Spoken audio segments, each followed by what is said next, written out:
ಈ red colour subscribe button ನ press ಮಾಡಿ ಸಬ್ಸ್ಕ್ರೈಬ್ ಆಗಿ, ಹಾಗೆ ಹೊಸ ವಿಡಿಯೋಗಳ ನೋಟಿಫಿಕೇಶನ್ ಗಾಗಿ ಬೆಲ್ ಐಕಾನ್ ಅನ್ನು ಕ್ಲಿಕ್ ಮಾಡಿ. ನಾನಿವತ್ತು ನಿಮಗೆ ಪಂಚಾಮೃತ ಮಾಡೋದು ಹೇಗೆ ಅಂತ ತೋರಿಸ್ತಾ ಇದ್ದೀನಿ. ಮನೆಯಲ್ಲೇ ಇದನ್ನ ಮಾಡ್ಕೋಬಹುದು, ಎಷ್ಟು ಈಸಿಯಾಗಿ, ತುಂಬಾನೇ ಚೆನ್ನಾಗಿರುತ್ತೆ. ಹಾಗೆ ನೈವೇದ್ಯಕ್ಕೆ ಇದನ್ನ ಇಟ್ಟರೆ ದೇವರಿಗೆ ತುಂಬಾನೇ ಒಳ್ಳೇದು, ತುಂಬಾನೇ ಶ್ರೇಷ್ಠವಾದ್ದು ಅಂತ ಹೇಳ್ಬೋದು.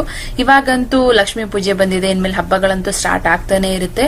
ಹಬ್ಬಗಳಲ್ಲಿ ನೀವು ಯಾವುದೇ ಸ್ವೀಟ್ ನ ಮಾಡ್ಕೊಂಡ್ರು ಈ ತರ ಪಂಚಾಮೃತ ಮಾಡಿ ದೇವರಿಗೆ ನೈವೇದ್ಯಕ್ಕೆ ಇಡೋದ್ರಿಂದ ತುಂಬಾನೇ ಒಳ್ಳೇದು, ತುಂಬಾನೇ ಶ್ರೇಷ್ಠವಾದ್ದು ಅಂತಾನೆ ಹೇಳ್ಬೋದು. ಸೊ ಇದನ್ನ ಮನೇಲೆ ಹೇಗ್ ಮಾಡ್ಕೊಳ್ಳೋದು, ಎಷ್ಟು ಈಸಿಯಾಗಿ ಮಾಡ್ಕೋಬಹುದು ಅಂತ ನಾನು ಇವತ್ತು ತೋರಿಸ್ತಾ ಇದ್ದೀನಿ. ದೇವಸ್ಥಾನಗಳಲ್ಲಿ ಅಭಿಷೇಕ ಮಾಡ್ಬಿಟ್ಟು ಕೊಡ್ತಾರಲ್ಲ ಪಂಚಾಮೃತ ಅಂತ, ನಿಜವಾಗ್ಲೂ ಅಮೃತಾನೇ ಅಂತ ಹೇಳ್ಬೋದು, ಅಷ್ಟೇ ಚೆನ್ನಾಗಿರುತ್ತೆ. ಸೊ ಇವಾಗ ಇದನ್ನ ಹೇಗ್ ಮಾಡೋದು ಅಂತ ನೋಡೋಣ. ಫಸ್ಟ್ ಇಂಗ್ರೀಡಿಯೆಂಟ್ಸ್ ಏನ್ ಬೇಕಂದ್ರೆ ತುಪ್ಪ ಬೇಕಾಗುತ್ತೆ. 2 ಟೇಬಲ್ ಸ್ಪೂನ್ ಅಷ್ಟು ತುಪ್ಪ, ಇಷ್ಟೊಂದು ಬೇಡ, 2 ಟೇಬಲ್ ಸ್ಪೂನ್ ಸಾಕು. ಮತ್ತೆ 1 ಟೇಬಲ್ ಸ್ಪೂನ್ ಅಷ್ಟು ನಾನು ಮೊಸರು ತಗೊಂಡಿದ್ದೀನಿ, ಗಟ್ಟಿ ಮೊಸರು ತಗೊಂಡಿದ್ದೀನಿ. ಮತ್ತೆ ಸಕ್ಕರೆ ತಗೊಂಡಿದ್ದೀನಿ, 1 ಸ್ಪೂನ್ ಅಷ್ಟು ಸಕ್ಕರೆನ ತಗೊಂಡಿದ್ದೀನಿ. ಜೇನ್ ತಗೊಂಡಿದ್ದೀನಿ, ಜೇನ್ ತುಪ್ಪ ತಗೊಂಡಿದ್ದೀನಿ. 2 ಟೇಬಲ್ ಸ್ಪೂನ್ ಅಷ್ಟು ಜೇನುತುಪ್ಪ ಇದೆ.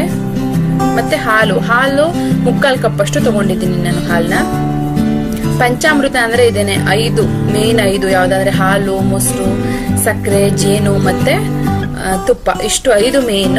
ಜೊತೆಗೆ ಹಾಕೋದಕ್ಕೆ ನಾನಿಲ್ಲಿ ಡ್ರೈ ಫ್ರೂಟ್ಸ್ ತಗೊಂಡಿದ್ದೀನಿ, ಬಾದಾಮಿ, ಗೋಡಂಬಿ ಮತ್ತೆ ಒಣ ದ್ರಾಕ್ಷಿನ ತಗೊಂಡಿದ್ದೀನಿ. ಇಷ್ಟೇ ತಗೋಬೇಕು ಅಂತ ಏನಿಲ್ಲ. ಮತ್ತೆ ಜೊತೆಗೆ ಹಣ್ಣು ತಗೊಂಡಿದ್ದೀನಿ ನಾನು, ಬಾಳೆಹಣ್ಣು 1 ತಗೊಂಡಿದ್ದೀನಿ, ಅರ್ಧ ಸೇಬು ಮತ್ತೆ ದಾಳಿಂಬೆ ಸ್ವಲ್ಪ ತಗೊಂಡಿದ್ದೀನಿ ನಾನು. ಈ ಬರೋ ಲಕ್ಷ್ಮೀ ಪೂಜೆಗಂತೂ ಇದನ್ನ ಮನೆಯಲ್ಲೇ ಮಾಡ್ಕೊಂಡು ದೇವ್ರ ಮುಂದೆ ಇಡಿ, ತುಂಬಾನೇ ಒಳ್ಳೇದು ನೈವೇದ್ಯಕ್ಕೆ ಪಂಚಾಮೃತ ಮಾಡ್ಕೊಳ್ಳೋದ್ರಿಂದ. ಹಾಗೆ ಇದನ್ನ ದೇವ್ರ ಪೂಜೆ ಆದ್ಮೇಲೆ ಎಲ್ಲರಿಗೂ ಪ್ರಸಾದ ಅಂತ ಕೊಟ್ರೆ ತುಂಬಾನೇ ಕಂಪ್ಲೀಟ್ ಅನ್ಸುತ್ತೆ, ತುಂಬಾನೇ ಖುಷಿ ಆಗುತ್ತೆ. ನಾವು ದೇವಸ್ಥಾನಗಳೆಲ್ಲ ತಿಂತೀವಿ ಅಲ್ವಾ, ಸೊ ಅವಾಗ ಏನೋ ಒಂಥರ ಖುಷಿ ಆಗುತ್ತೆ. ಹಾಗೆ ಮನೇಲೂ ಕೂಡ ನೀವು ಮಾಡ್ಕೋಬಹುದು. ಇವಾಗ ನಾನು ಫಸ್ಟ್ ಒಂದು ಬೌಲ್ ಅಲ್ಲಿ ಹಾಲು ಹಾಕೊಂಡು ಅದಕ್ಕೆ ಮೊಸರು ಹಾಕೊಂಡಿದ್ದೀನಿ, ಜೊತೆಗೆ ಜೇನುತುಪ್ಪ ಕೂಡ ಹಾಕೋತಾ ಇದ್ದೀನಿ, ಮತ್ತೆ ಸಕ್ಕರೆ ಹಾಕೋತಾ ಇದ್ದೀನಿ. ಒಂದು 5 ನಿಮಿಷದಲ್ಲೆಲ್ಲ ಇದನ್ನ ಮಾಡ್ಬಿಡ್ಬೋದು. ಇಂಗ್ರೀಡಿಯೆಂಟ್ಸ್ ಏನು ಇಷ್ಟೇ ಹಾಕೋಬೇಕು ಅಷ್ಟೇ ಹಾಕೋಬೇಕು ಅಂತ ಏನಿಲ್ಲ, ಎಷ್ಟು ಬೇಕಾದ್ರೂ ಹಾಕೋಬಹುದು ನೀವು. ಇವಾಗ ತುಪ್ಪ ಹಾಕೋತಾ ಇದ್ದೀನಿ ನಾನು ಕೊನೆಯಲ್ಲಿ. ಹಾಲು ಮಾತ್ರ ಜಾಸ್ತಿ ಹಾಕೋಬೇಕಷ್ಟೇ, ಮೇನ್ ಅಂತ ಅಂದ್ರೆ ನೀವು ಬೇಕಾದ್ರೆ ಯಾವ್ದನ್ನ ಬೇಕಾದ್ರೂ ಜಾಸ್ತಿ ಕಮ್ಮಿ ಮಾಡ್ಕೋಬಹುದು. 5 ಇಂಗ್ರೀಡಿಯೆಂಟ್ ನ ಹಾಕಾಯ್ತು. ಇವಾಗ ಮಿಕ್ಸ್ ಮಾಡ್ಕೋತಾ ಇದ್ದೀನಿ. ಪಂಚಾಮೃತ ಅಂತಂದ್ರೆ ಪಂಚ ಅಂದ್ರೆ 5 ಅಂತ. ಸೊ 5 ಇಂಗ್ರೀಡಿಯೆಂಟ್ ಯಾವ್ದಾದಪ್ಪ ಅಂದ್ರೆ ಹಾಲು, ಮೊಸರು, ತುಪ್ಪ, ಜೇನುತುಪ್ಪ ಮತ್ತೆ ಸಕ್ಕರೆ, ಇದು 5 ಮೇನ್. ಇದನ್ನ ಹಾಕೊಂಡು ಇದನ್ನೆಲ್ಲ ಹಾಕೋತಾ ಇದ್ರಲ್ಲ, ಡ್ರೈ ಫ್ರೂಟ್ಸ್ ಮತ್ತೆ ಫ್ರೂಟ್ಸ್ ಹಾಕೋತಾ ಇರೋದು, ಇದು ಆಪ್ಷನಲ್.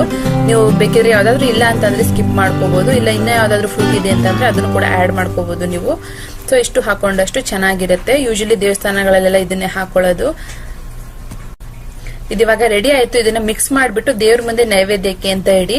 ಆಮೇಲೆ ಪೂಜೆ ಮಾಡಿದ್ಮೇಲೆ ಇದನ್ನ ಎಲ್ಲರಿಗೂ ಇದನ್ನ ನೀವು ಕೊಡ್ಬೋದು ಪ್ರಸಾದ ಅಂತ, ತುಂಬಾ ಚೆನ್ನಾಗಿರುತ್ತೆ. ಸೊ ನೋಡಿದ್ರಲ್ಲ ಫ್ರೆಂಡ್ಸ್, ಪಂಚಾಮೃತನ ಎಷ್ಟು ಈಸಿಯಾಗಿ ಮನೇಲಿ ಮಾಡ್ಕೋಬಹುದು ಅಂತ.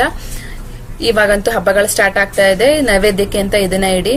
ಹಾಗೆ ಈ ವಿಡಿಯೋ ಇಷ್ಟ ಆದ್ರೆ ನಿಮಗೆ ಲೈಕ್ ಮಾಡಿ, ಲೈಕ್ ಮಾಡಿದ್ರೆ ನಂಗೆ ಗೊತ್ತಾಗುತ್ತೆ ನನ್ನ ವಿಡಿಯೋಸ್ ಎಲ್ಲ ನಿಮಗೆ ಇಷ್ಟ ಆಗ್ತಿದೆ ಅಂತ. ಇನ್ಮೇಲೆ ಸ್ವೀಟ್ಸ್ ರೆಸಿಪಿಗಳು ಹಾಕೋಕೆ ಟ್ರೈ ಮಾಡ್ತೀನಿ, ಯಾಕಂದ್ರೆ ಹಬ್ಬ ಸ್ಟಾರ್ಟ್ ಆಗ್ತಾ ಇದೆ.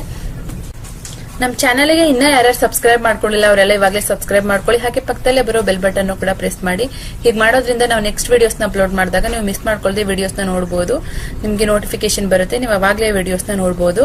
ಹಾಗೆ ಇವಾಗ ಆಲ್ರೆಡಿ ತುಂಬಾ ರೆಸಿಪಿಗಳನ್ನ ಅಪ್ಲೋಡ್ ಮಾಡಿದೀವಿ ಚಾನಲ್ ನಲ್ಲಿ, ಅದೆಲ್ಲ ಚಾನಲ್ಗೆ ಹೋಗಿ ಚೆಕ್ ಮಾಡಿ. ನಿಮ್ಗೆ ನೆಕ್ಸ್ಟ್ ವಿಡಿಯೋದಲ್ಲಿ ಸಿಗ್ತೀನಿ. See you soon, bye by.